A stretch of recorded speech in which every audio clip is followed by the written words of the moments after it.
All right. How's it going, Thrivers? All right. Can you guys hear me?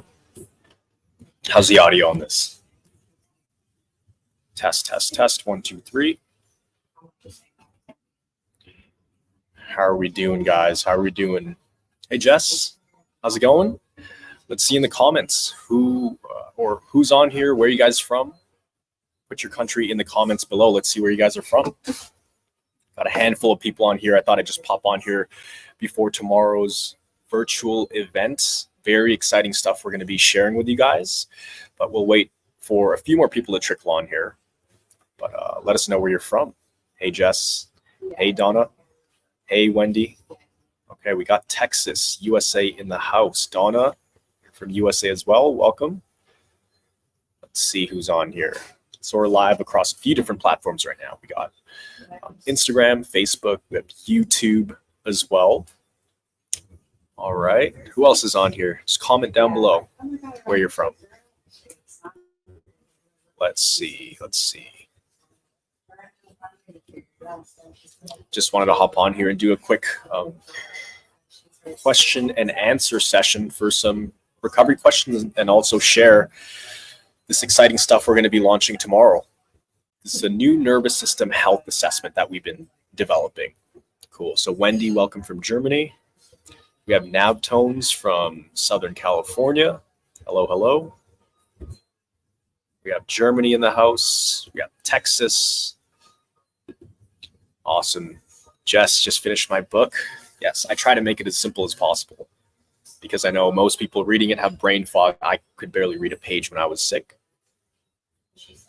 Okay. Dealing with anxiety on and off for the last 30 years. It can definitely feel very physical, for sure. You can get some weird symptoms with anxiety as well. But welcome to the call. Welcome, welcome. How about on Instagram? Instagram, where are you guys from? Where are you guys from on Instagram? We have a few viewers on there. Tony from Atlanta, Georgia. Welcome, welcome to the call.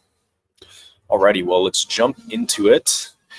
Feel free to ask any questions you have, recovery related. And if you haven't yet already, make sure to sign up for the free virtual event tomorrow. It's 100% free. And we're going to be sharing a lot of tools for recovery as well as this new nervous system health assessment, as you can see on the screen here, that we've developed. And it's super, super powerful. It's actually the secret sauce into what we've been using to help a lot of these recovery stories up on the channel. So feel free to ask away. Any recovery questions, happy to answer them. I'll be on here for another probably 20 minutes or so. And I have to get back to work. I'm here in beautiful Vancouver, British Columbia. Actually working out of a co-working space right now. But let's dive right into it. Yeah, feel free to pop your recovery questions in the comment section. Let's see. Okay.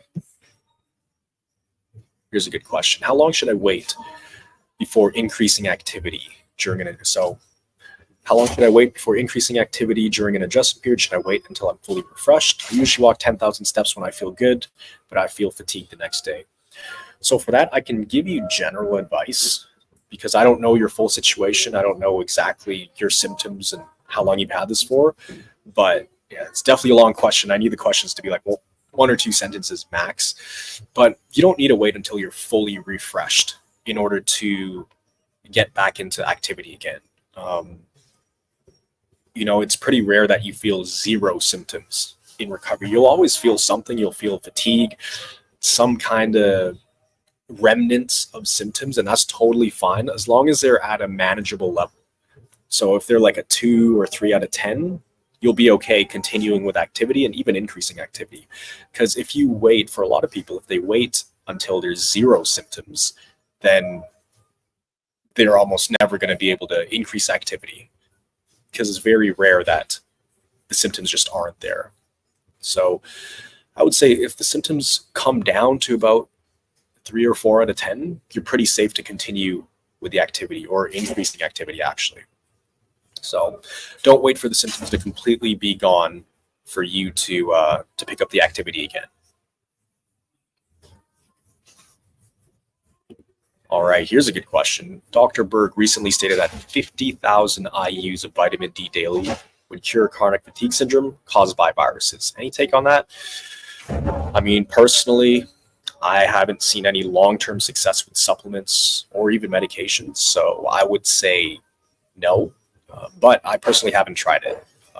That seems like a short-term fix, to be honest. So there's a lot of people saying certain supplements or certain treatments can completely cure you, but I personally, I've talked to thousands of people with this, I haven't seen a single case that was actually fully solved by just medications or supplements or things like that. So I'd be wary of that. Any quick fixes like that, I wouldn't buy into, to be honest. At least me personally.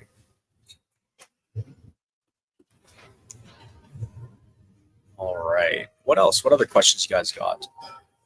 Here we go. We have Lou from Instagram.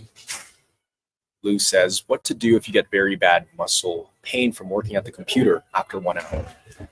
Is there any way to help it? More breaks, building up more slowly? So all of those things would work. It all comes down to how much are you filling your stress threshold. So if you're working at the computer after 1 hour and you get really bad muscle soreness, muscle pain, instead of doing an hour, do split it up into 30-minute bouts or 45-minute bouts. Or if you get muscle pain, and this is assuming you've gotten your tests and scans done from doctors and they can't find anything, you've been to physio, then I would do the brain retraining exercise for chronic pain, because there's a specific retraining you can do for pain. So that's what I would do. And that's what I did, because I would get really bad pain in my neck, my head, even burning in my legs and things like that. So the brain retraining for chronic pain really helped me. That's personally what I would do. And if you don't know what that is, just search it up on my YouTube channel, brain retraining for chronic pain. And that's helped me. That's helped a ton of people. It's a very simple exercise as well. You can watch it for free on YouTube. Okay, I tried to apply for your event tomorrow, but never got an email. So we fixed that. A bunch of people didn't get emails, but you should have gotten an email. If you didn't, I'll double check, and then we'll make sure you get that email. I'll also be posting a bunch of links the rest of the day as well as tomorrow, so that should come up. But thanks for letting me know. Who here is registered for the event tomorrow, actually? Comment down below. I want to see. If you haven't registered, I'd definitely register. Again, it's free, and we're going to have Coach Junior on. So probably the most exciting part about this event is we're going to do a live nervous system health assessment breakdown. So what you see on the screen here, this is the tool we use to create personalized plans for people. And Coach Junior is actually going to do a live check-in call with somebody. So there's going to be a real thriver who's in the program. She's still dealing with CFS. She's been recovering quite well, but we're going to show you guys how to use this tool and what it looks like to build a plan. So that's going to be about 20 or 30 minutes of the call. It's just going to be a straight up check-in call. This is exactly what we do with everybody we work with. But you guys will be able to see. And I think a lot of people, they think, just tell people to increase your activity or do more steps, but there's a lot more to that. As you can see on the chart here, there's some pretty specific things like the polarization scale, emotionally, cognitively, and physically. It goes pretty deep. So I'm really excited to share that with you guys tomorrow. I think it's going to blow some people's minds, because I haven't seen any other program or person using this approach. But this approach is the reason we have such a high success rate, for people who come into our programs. So let's have some more questions. Any questions recovery related? And please keep them short and concise. Yeah, and very specific too. On Instagram, YouTube, Facebook, feel free to ask some questions that are related to CFS. Awesome, Jess. We'll see you there tomorrow. Donna, we'll see you there tomorrow as well. Who else is registered? Let's hear it. And if you can't make it tomorrow, yes, it will be recorded. Certain parts of it will be recorded. Certain parts will only be shown at the live event. So we're going to cut some parts out, but most of it, we're going to send out the replay for that.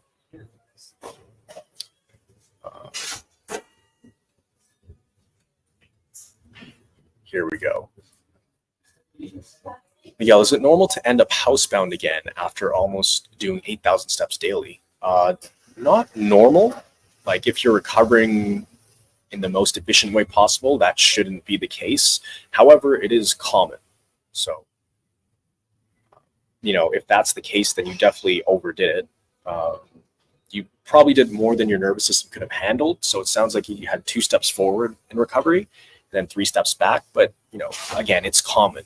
It's nothing to be worried too much about. You just need to adjust your approach and just don't expand as much, or don't expand as quickly next time. So if you made it up to 8,000 steps daily, just do the things you did to get to 8,000 steps. Just slow it down a little bit. Slow down the pace of expanding activity. That's what I would do. How do I register? So there's, if you go to my Instagram or on YouTube, it's in the links in all of my descriptions. It's in all of the descriptions. The link to sign up is there. Also on Instagram, it's in my bio.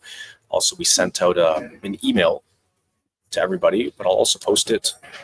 I'll post it over here. Give me a second. Here we go. This is the link to sign up, or that's the address you just have to put in. It's going to be about an hour and a half, and the whole time we're just going to be dropping knowledge and tips and principles and sharing things out. It's really working for a ton of people. So there is the virtual event link. If you haven't already, definitely sign up. You don't want to miss this one. Alrighty. Yeah. So yes, I overdid it on retrospect. So this is the person, Hema Mystery. You made it to 8,000 steps, and then now you're housebound again. This does happen. That's why I said it's not the ideal path of recovery, but it is very common. I was enjoying the physical activity so much, I didn't allow myself to coast for a while. Yeah, and that happens. It's very common. So don't worry too much about it. Like, you're not back at square one. You made it to 8,000 steps at one point. So you just pretty much repeat the process in order to get there. So you'll be good. We see it all the time. It's not the end of the world. Alrighty. Here we go. Someone on Instagram asked, how can I go back to work? How well must I be to know when it is the right time? So there's no perfect time where you say, okay, 100% it is time to go back to work. But you want to, like, we actually have a whole step-by-step system, so you'll know when. But basically, you want to be able to do the basics at home first. You want to be able to wash the dishes, cook food, do groceries, drive your car, do laundry. You want to do stuff within the house first, and then you want to be able to do stuff outside the house, right? So things like groceries, things like driving, things like hanging out with friends. Once you have those basics down, those are like the fundamentals.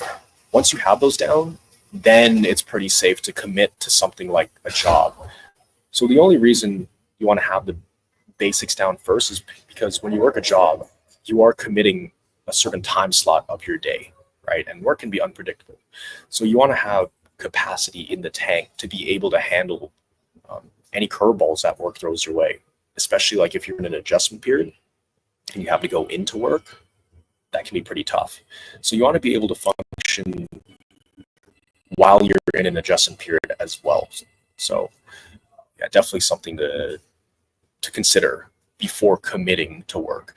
And also with CFS, that's another thing. It's committing to something can be very difficult because your body is quite unpredictable, right? So you want to be in a place where you're solid enough where even if you are in a flare-up, you can still drive. You can still go to the groceries. You can still function, because that will happen. You're going to have times where you're working a job and you are flaring up. So Just something to really consider. But there's no exact hard rules. Like there's a lot of people who go back to work and they're still very symptomatic. And also, it depends. Are you working from home or are you going into an office? Also, what is the job? Is the job screen time, a lot of screen time, or is it very physical? And also, is it a stressful job? Is that how you got sick in the first place? Is it because you were very stressed out from your work?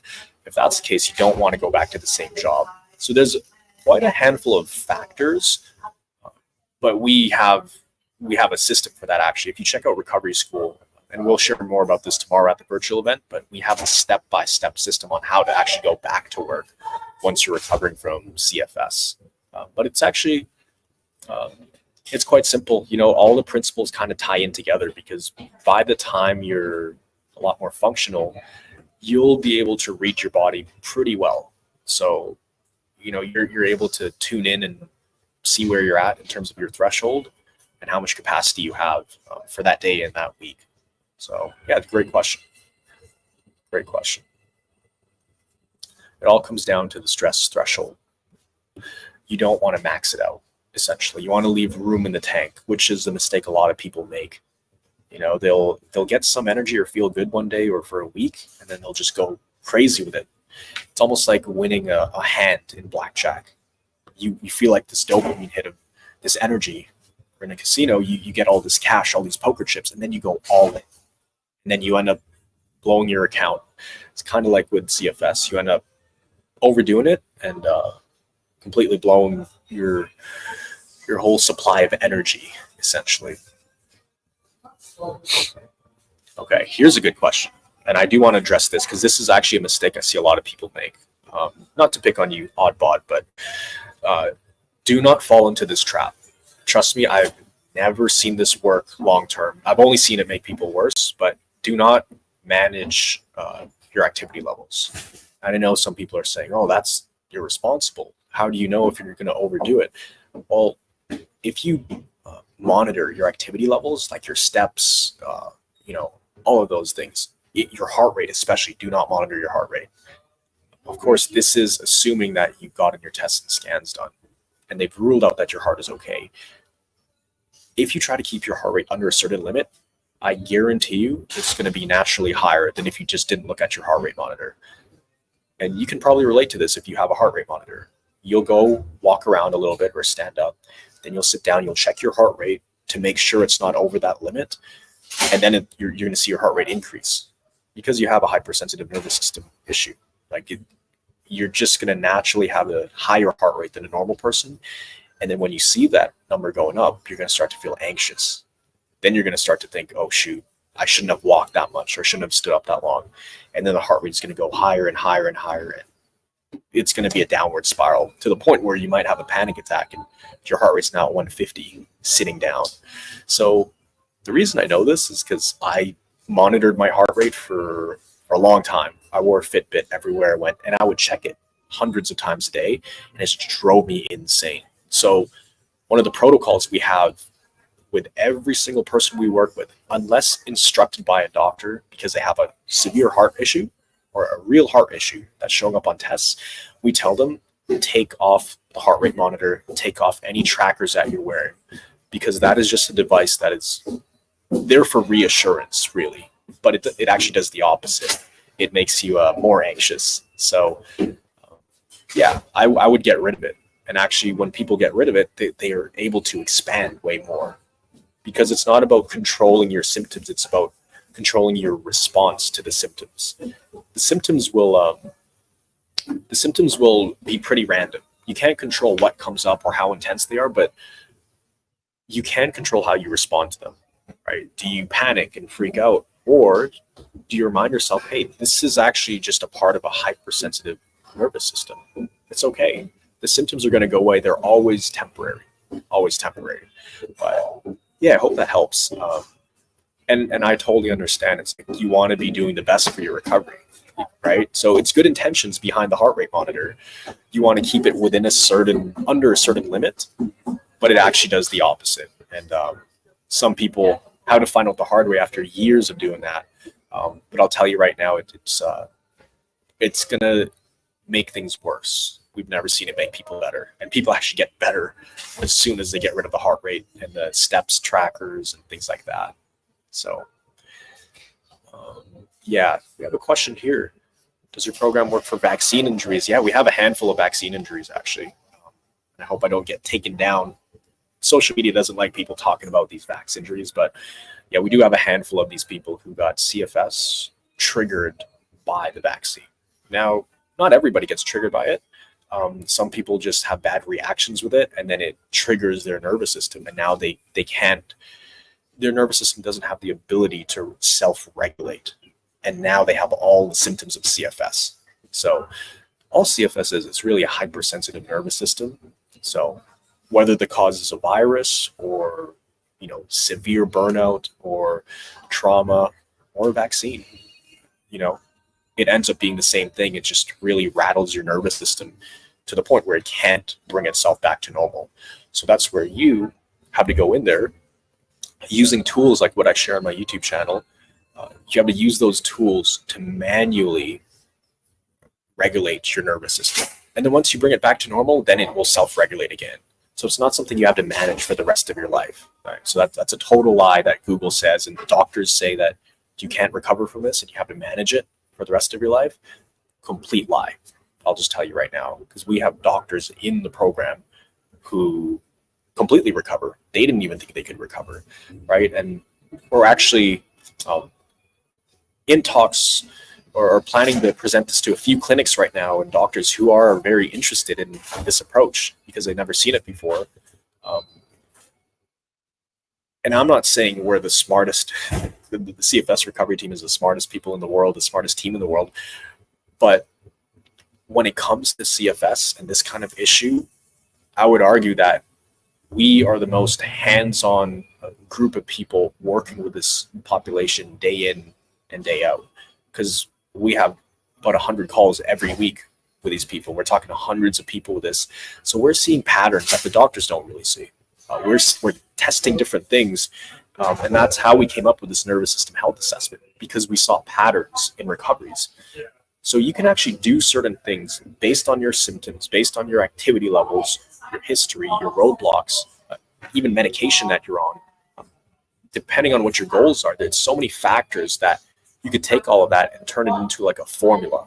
So you know exactly what to do in recovery, what to do, but also how much to do and how much to pull back. So this tool is basically a predictable way to consistently make progress without hitting any plateaus. And that's what we're going to share with you guys tomorrow. So again, if you haven't registered for tomorrow's event, I would highly recommend it, because we're going to do a live breakdown with a real CFS case live tomorrow. We're going to go through an assessment that someone did. We're actually getting them to do it today. So it's going to be real life data for a real life case. Here we go. Here's a good question. How long would you say it takes to recover if you're doing the correct stuff? I know it's not the same for every person, but would you say someone can take 5 years to recover if he's doing everything good? That's a great question. If you're the absolute worst case scenario like me, I was in bed. I couldn't roll over. I was getting spoon fed. Whole body was on fire. Just tons of medications. I had IVs running through me for 2 months, almost 2 months. It took me 2.5 years. I'd say 2.5 years to be symptom free. But that's from like hospital bed, spoon fed, couldn't move, to running 5 times a week, working out 5 times a week, working full time. But for a lot of people, they'll come into the program and they're completely bedridden or housebound. They can't even brush their teeth standing up. And 6, 7, 8 months later, they're traveling and working full time. So it also depends what your definition of recovery is. I see recovery as, okay, if your quality of life is better than what it used to be, that's a solid recovery. But there's capacity improvements, but then there's also mindset improvements. My quality of life was better than my previous life before getting sick, even before I was symptom free. So I break this down on my YouTube channel. What does full recovery mean? I would highly recommend go watching that video. But in terms of length of time, we see people go from completely bedridden, dark room, blindfold earplugs to traveling, working in about 6 to 8 months, I'd say.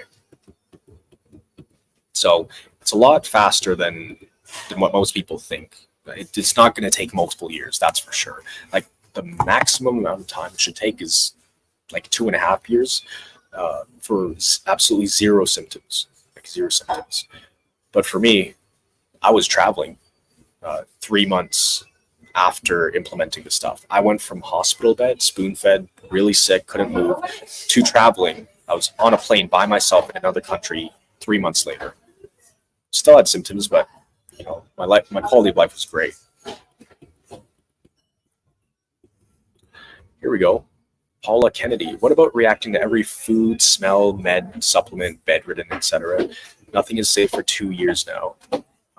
The program deals with this? Absolutely. Yeah, we have some people who are so sensitive, they wouldn't even be able to do what you did. They can't type.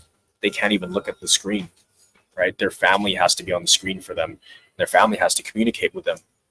So we can't even talk to them directly. Their family is the one who's, bringing the message to them. So yeah, and those people recover. They fully recover. So absolutely possible. Katie Simpson. Shout out to Katie Simpson. So Katie, we're super excited to do a nervous system health assessment with you tomorrow. Junior's going to be breaking it down for you. So Katie is the one with CFS, diagnosed CFS, and we're going to be building a plan for Katie live in front of you all tomorrow. So thank you, Katie, for volunteering to do this. We had a raffle actually within our community. There were about 20 people who volunteered to do this, but Katie is the one who got picked in the raffle. So looking forward to it, Katie. And there is lots of progress among the group. Within the programs, like every day there's people getting better and better. It's a great environment to be around. Here we go. On average, how long and how many adjustment periods do people go through? Yeah, there is no, I can't say, I can say for me, I probably went through like 200 adjustment periods, maybe 300, and they can range anywhere from a few hours, like 1 hour, to even 20 minutes. It can range from 20 minutes to several weeks, actually. So it's all over the place. But I'd say a few hundred adjustment periods. Your first 5 are the most difficult, though. After your first 5, you're used to it. You're just like, oh, another cycle, another progress cycle, essentially. Here we go. There's a question on Instagram. Do people take their medication during the program? Yeah, some people do. It would be irresponsible for someone to come to us who's on like 8 different medications, and we work with a lot of these cases because the doctors, as you guys know, the doctors usually don't know what to do. So they're just giving medication for every symptom. So usually high heart rate, they give beta blockers for POTS symptoms. If there's pain, they give painkillers. If there's sleeping issues, they give trazodone or Valium, things like that. If there's anxiety, they give Xanax or Ativan, things like that. If there's mood swings, they give SSRIs. So the doctors were trained to treat the symptoms. So there are lots of people who come in riddled with medication. It would be irresponsible for us to say, okay, you're stopping cold turkey, you have to follow this approach. So what we do is we work with them to, number one, build up their threshold. Okay, so we're focusing on 2 things here. Number one, we have to educate them, first of all, what's even going on, because that is what continues the cycle. The anxiety is through the roof. They are just feeling tons and tons of symptoms. Okay, so that's the most important thing, is educating them on what's actually going on. How did you get this? Number one, and 2, now what's the next step? Now that I know what's going on, how do I fix it? Right? So when we start building threshold, okay, 2 things happen. The symptoms, they start coming down, energy levels start coming up. Okay, because it can be very confusing. There's a million things you could do in recovery. It's like someone throwing a 10,000 piece Lego set at you, which is in pieces, and they say, okay, go build this thing, right? You don't know where to start. So as we start to lower symptoms and start to increase energy levels, then if there's capacity, then we can start tapering off medication, right? The ultimate goal is, unless you have some diagnosed illness and they found something where you absolutely 100% need medication, unless you have that, the goal is ultimately to get people off medication, because healthy people don't need medication. And our goal is to get you healthy again and back into life to the point where you don't have to rely on medication to keep you alive or keep you functional, right? Because then it brings the anxiety of like, okay, if I'm traveling, what if I forget my medication and things like that?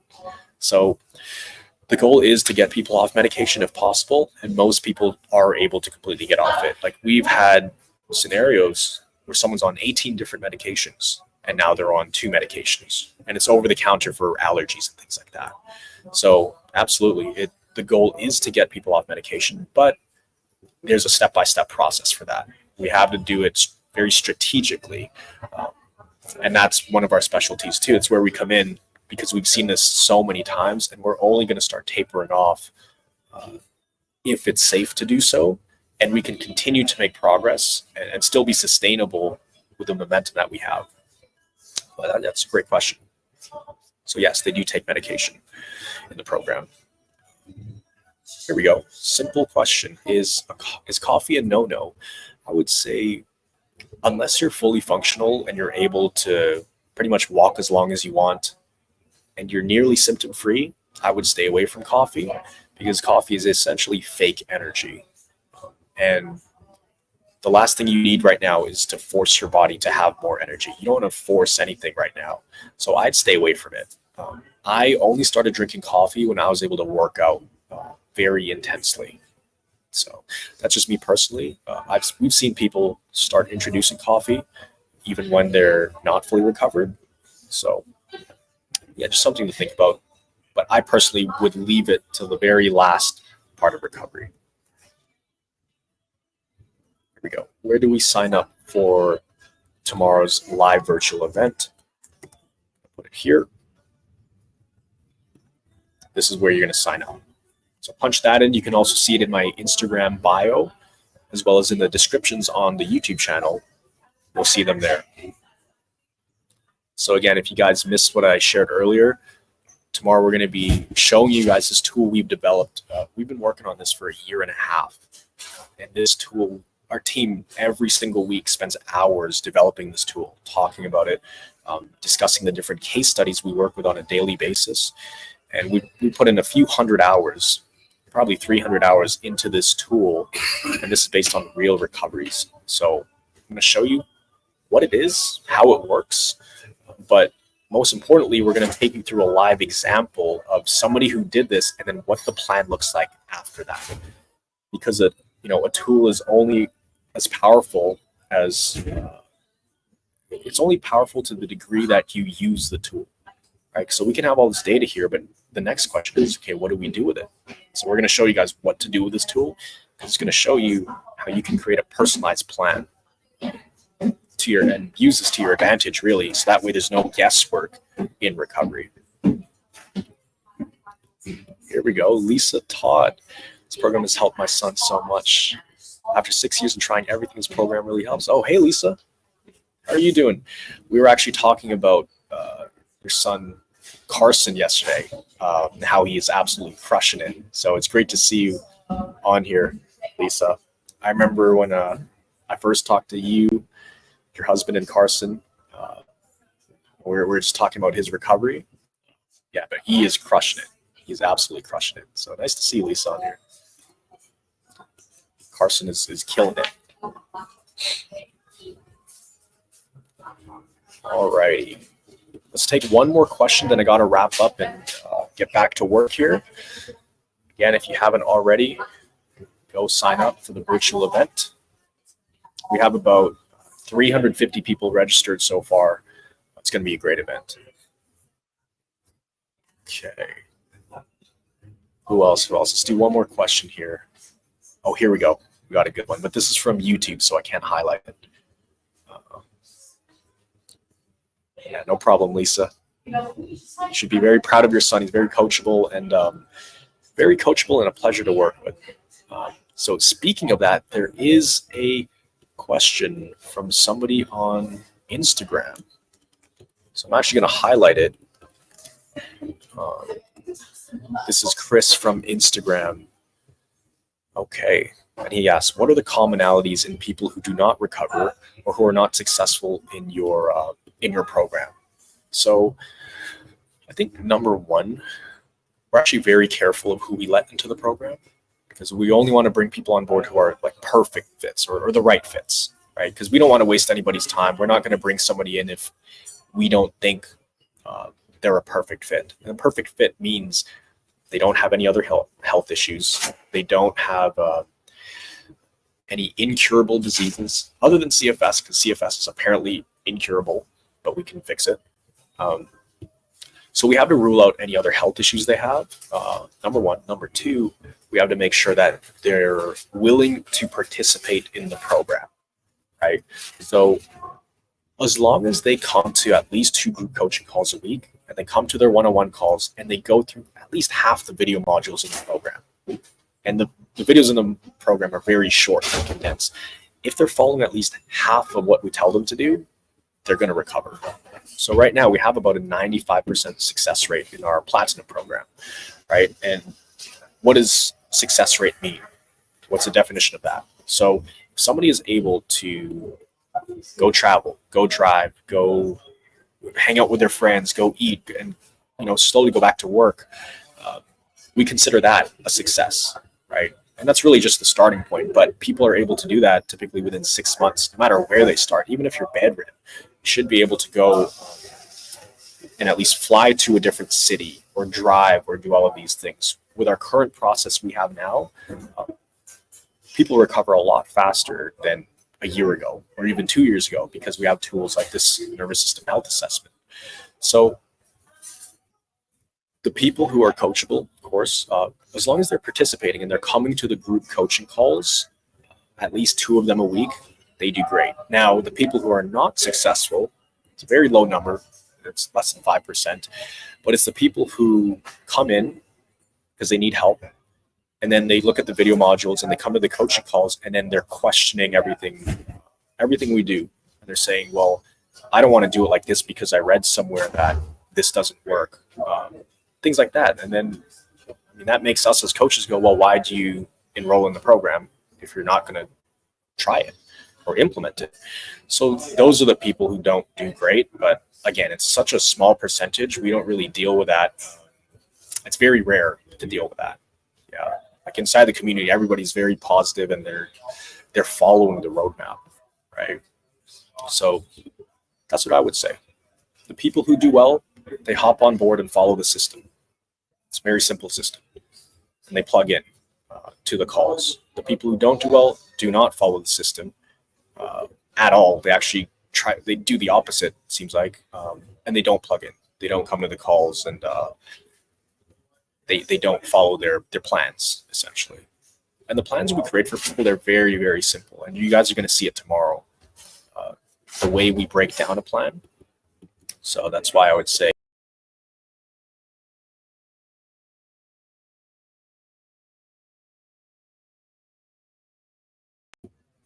sorry, I lost the internet there. That's why I would definitely say register for the event tomorrow, and we will see you there. So take it easy, guys. It's nice chatting with you.